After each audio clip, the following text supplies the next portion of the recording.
Frost decks Floyd in the second round.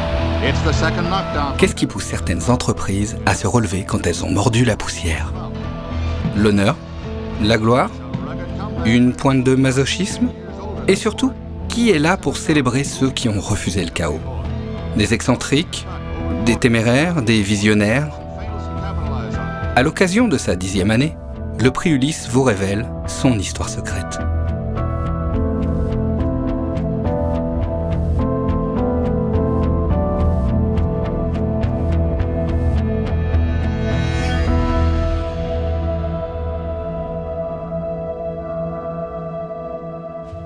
Ça a sûrement été très très très dur, mais rétrospectivement, je m'en souviens plus trop. Vous vous demandez sûrement comment tout ceci a commencé. Comme toujours, à l'origine de toute aventure humaine, il y a une idée. Qu'est-ce que ce délire du prix Ulysse? Alors le prix Ulysse, ça a germé dans la tête de Nicolas Germet, président alors de l'ARE, qui depuis longtemps pensait qu'il fallait organiser un prix, célébrer les gens qui travaillaient bien à retourner les entreprises. Nicolas de Germet a deux idées qui étaient importante pour lui et il pensait que l'ARE était mûre. Donc la première, c'est un annuaire et le deuxième, c'est un prix. Et le bureau me regarde en disant « mais t'es complètement frappadingue. Il n'y a aucun chef d'entreprise qui a des difficultés qui viendra se faire remettre un prix en public. » Remettre le prix du meilleur retournement était quelque chose de totalement insolite. Il y a beaucoup de monde qui disait non, c'est pas possible parce que dans le monde du management, parler de ses difficultés, c'était pas très très à la mode. Il n'y a pas eu une opposition, mais quand on peut parler d'accouchement difficile du prix Ulysse, c'était quand est-ce qu'on le lance, quand est-ce qu'on est prêt, quand est-ce qu'on est légitime, quand est-ce qu'on est reconnu par le métier pour pouvoir le faire. C'est certain. Un bon timing, c'est essentiel. Le prix Ulysse a été lancé en 2009. Une cuvée très exceptionnelle pour l'économie. 2009, c'est juste après Lehman Brothers, cette crise énorme qui va balayer la planète économique à la manière d'un tsunami. C'est les images qu'on connaît tous, les gars avec leurs cartons qui sortent à Wall Street de l'immeuble, tout s'effondre. Et on n'était pas sûr que c'était complètement fini, la crise. Donc, ok, je veux bien parler de mes difficultés, mais à condition que je sois sûr que le futur est brillant. Si le futur peut être encore un petit peu rock'n'roll demain, est-ce que je veux vraiment dire je m'en suis sorti? Certains pourraient dire que lancer le prix Ulysse au lendemain de la crise de Lehman Brothers, c'était pas le meilleur moment. En fait, c'est l'inverse. C'était le meilleur moment. Donc je pense que les esprits étaient mûrs, l'image de la profession avait été sérieusement améliorée. Il restait, un, à avoir l'accord du bureau, et deux, à financer tout ça. L'ARE ne pouvait pas se payer un événement de cette taille-là avec 300 ou 350 personnes dans la salle, comme ça, avec ses propres budgets. Et là, on a eu la chance d'avoir des gens qui y ont cru. Alors, beaucoup de membres de l'ARE. On a eu des partenaires qui sont venus tout de suite, qui sont aujourd'hui d'ailleurs encore sponsors pour certains. Et puis, on est allé chercher aussi des soutiens. Notamment, il y a eu un vrai rôle du CIRI au fur et à mesure des années, qui a été de se dire il faut insister sur le préventif, il faut insister sur le rebond, et il faut essayer de déstigmatiser l'échec du dirigeant. Il y a ce prix Ulysse qui est l'événement phare de l'année pour l'ARE, mais plus généralement pour l'écosystème du restructuring en France. Et donc, on est évidemment très heureux d'être associé à toutes ces démarches. Un prix du retournement, c'est presque une révolution culturelle. Car, en France, on a une tendresse toute particulière pour les losers magnifiques. Et une méfiance pour la réussite insolente. Mais que dire des retourneurs? Ceux qui, contre toute attente, renversent le destin. Leur popularité s'apparentait à celle du soldat inconnu. En France, malgré tout, la défaillance d'entreprise, si ce n'est pas le discours officiel, reste dans l'esprit général ou l'esprit des investisseurs ou l'esprit des banquiers un défaut. Il y a 10 ans, est-ce que quelqu'un était capable de parler d'un chef d'entreprise qui s'était cassé la gueule de façon positive? Je ne crois pas. La faillite, c'est la catastrophe. Dans la culture judéo-chrétienne, c'est l'échec. L'échec en France, c'est pas comme aux États-Unis, vu comme « Ah, il a essayé, il s'est planté, la prochaine fois, il se plantera moins ». Il y avait donc urgence à changer les choses. Et un prix pouvait être le moteur de ce changement. Restait à lui trouver un nom. On cherchait un nom qui soit simple, qui fasse référence à un thème du retournement. D'accord ? Alors, le retournement, c'est quoi ? C'est une aventure.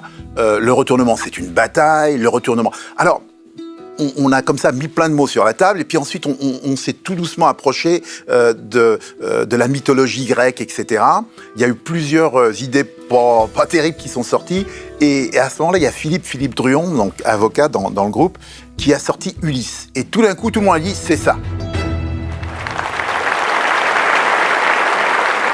J'ai pas de souvenir qu'il y ait eu un débat là-dessus. J'ai pas de souvenir. Je pense que c'était un bon nom. C'est un très bon nom, et en même temps, on voulait que ça soit un nom qui soit distinct de celui de la RE.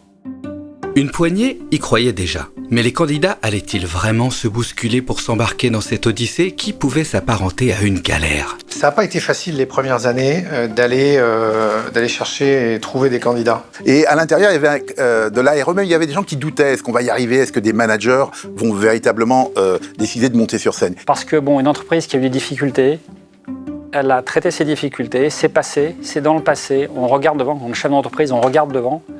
Et avoir le prix Ulysse, c'est encore marqué le fait qu'on a eu des difficultés, qu'on s'en est sorti il y a 2 ans ou il y a 3 ans et que ça marche. Donc on a pris notre bâton de pèlerin, et tous les membres d'ailleurs de l'ARE ont été appelés pour donner un coup de main. Et on est allé chercher des entreprises qu'il a fallu convaincre. Et donc ce qui est sympathique, c'est d'en appeler un ou un deuxième éventuellement, parce qu'il peut y avoir des soucis de confidentialité, et qui dit oui, moi je suis d'accord, et il se lance dans le projet. Et puis quand on a commencé à nommer les entreprises qui disaient oui, je vais peut-être y aller, ils n'avaient pas encore décidé, ils ont vu qu'il y avait de belles entreprises qui étaient prêtes à jouer le jeu. Et là, ça s'est retourné. Et pourtant, l'inscription au prix Ulysse était loin d'une simple formalité. Remplir le dossier du prix Ulysse pour être candidat, c'est pas évident. Le chef d'entreprise raconte sur un papier toute son histoire. C'est un travail à la fois lourd, parce qu'il faut passer un peu de temps, mais assez instructif, parce que ça nous permet aussi de refaire un bilan. Ça l'oblige à retrouver ses chiffres de l'époque. Donc oui, ça demande du temps, et c'est là que tout d'un coup, il se dit j'ai pas le temps de le faire. On est quand même, et il faut le dire, aidé par les membres de l'ARE qui consacrent du temps. C'est aussi une façon d'avoir un flashback sur ce qu'on a fait, et de se dire, on l'a fait, on a fait quand même pas mal de choses. Mais même avec une sélection si rigoureuse, comment être vraiment certain de l'impartialité du prix Ulysse ? Pour qu'un prix soit incontestable, il faut que le mode de désignation du vainqueur, dénominé du vainqueur, soit manifestement incontestable. Donc dans le comité Ulysse, nous avons que des membres de l'ARE qui représentent les différents métiers du restructuring. En fait, il y a une sélection qui se fait par le comité une fois qu'on a reçu tous les dossiers de candidature.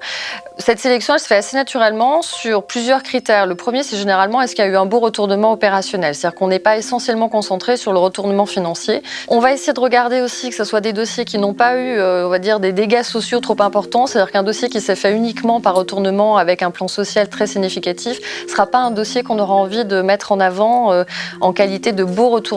Alors le comité organise, présélectionne les dossiers, et une fois qu'il a défini ses nominés, va les présenter au grand jury. L'idée au départ était d'avoir, je dirais, un grand jury assez institutionnel, puisque ça permettait justement de démontrer à quel point le retournement c'était important, c'était sérieux. Et au fur et à mesure des années, le prix a pu compter sur les anciens vainqueurs. Être membre du prix Ulysse pour un chef d'entreprise, je pense que c'est un grand moment. Le manager, il regarde l'aspect humain, comment ont été traités les employés, etc. Et donc juger ses pairs pour un prix, c'est forcément quelque chose de positif pour eux. Le jury s'élargit donc, mais du côté des candidats, il y a aussi du changement. Auparavant, le grand jury statuait sur dossier. Depuis l'année dernière, il rencontre les candidats. Et c'est vrai qu'aujourd'hui, je pense que ça a un véritable impact sur le choix. Ça vient compléter pour chacun leur vision du dossier. Et donc chacun dans ce jury, avec ce biais inné à sa pratique, va donc défendre son point de vue. En général, assez naturellement, 1 ou 2 candidats vont se dégager, et puis s'il le faut, on vote, mais ça se passe très naturellement, très sincèrement et très amicalement. Enfin, le prix Ulysse avait un concept, un jury, des candidats, mais qui dit remise de prix, dit organisation de cérémonie, trophée, discours et couverture média. Problème, malgré leur CV fourni, aucun des organisateurs n'avait l'expérience de l'événementiel. Fallait-il faire dans l'ostentatoire ? Dans la sobriété ? C'est Guillaume qui a été le concepteur de la soirée, de toute l'organisation. J'ai un peu décidé de faire la soirée la plus rapide de France. Alors, comment on fait pour faire ça ? On met de la vidéo. Donc la vidéo, ça permet de raconter les cas sur lesquels on se penche. Ça permet de remercier les sponsors. Et puis, ça permet de faire une soirée en environ 1 heure. C'est un moment festif pour l'ARE et les 230, 240 ou 250 membres de l'ARE. On a 500 personnes qui viennent. Maintenant, on refuse régulièrement du monde parce que l'endroit que nous avons, l'Automobile Club, est limité. Mais en même temps, elle est pratique.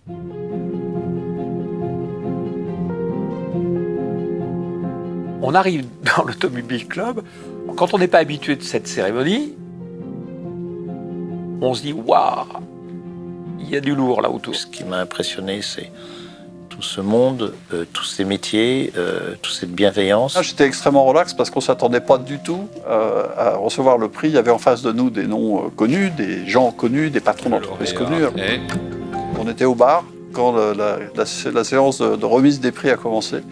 Et à notre grande surprise, on a été nommé. CPI, mené par Pierre-François Cattet. Le seul stress, c'est de se dire j'ai 16 secondes entre le bar et l'estrade pour préparer un discours. Voilà. Quand on arrive à la soirée, il y a les habitués, il y a ceux qui ne le sont pas. On se dit un peu, c'est pas pour cette fois. Le prix Ulysse 2016 du meilleur retournement d'entreprise est remis à Jardiland. La chose qu'on oublie quand on est sur scène, c'est qu'on a tellement envie de dire bravo et merci. On a peur de dire les prénoms de chacun, parce qu'on va forcément en oublier. Ok, c'est sympa de célébrer les retourneurs de l'économie française. Mais en louant ces super-héros, Ulysse ne courait-il pas le risque de se couper d'un public novice ? J'ai fait partie à maintes reprises de jurys, des jurys très ouverts, des jurys très différents les uns des autres, mais il y a toujours un moment dans la discussion où on retombe dans une forme d'entre-soi. Il y a un peu le prix des initiés du métier. Voyons ce que pensent ceux qui sont à l'extérieur, qui n'ont pas accès à toutes les informations, et quel est leur ressenti, quoi. Alors on a créé le prix des lecteurs. Aujourd'hui, c'est le prix des lecteurs Les Échos. Ce prix, alors il est remis en parallèle du prix Ulysse, mais il apporte une vision du public sur le retournement des entreprises qui est intéressante et qui participe à la communication. Voilà, mes félicitations, bravo. Il était tout à fait naturel pour nous aussi de nous associer à une distinction qui met en lumière ce moment essentiel. Avec un succès et une utilité à présent avérée, Ulysse fête ses 10 ans. Mais a-t-il pour autant terminé sa croissance ? Je pense que le prix Ulysse doit vivre. Et vivre, ça veut dire changer. Il y a encore du travail, donc il faut qu'on trouve des idées d'année en année pour ouvrir cette cérémonie à plus de monde. On doit élargir la communication pour qu'elle touche un maximum. Je me demande s'il ne faudrait pas, quelquefois, délocaliser le prix Ulysse. Ce qui serait génial dans 10 ans, c'est qu'on arrive à avoir un prix Ulysse par région. Le prix Ulysse doit aussi aller un peu plus vers les petites entreprises. Mon souhait, c'est qu'évidemment le prix Ulysse soit aux 20h. Ce soit en quelque sorte le Goncourt du retournement. Alors c'est ça le prix Ulysse, une reconnaissance méritée des génies du comeback. Et dans un monde imprévisible, la célébration des entreprises qui franchissent les obstacles que beaucoup jugeraient insurmontables semble plus que jamais indispensable.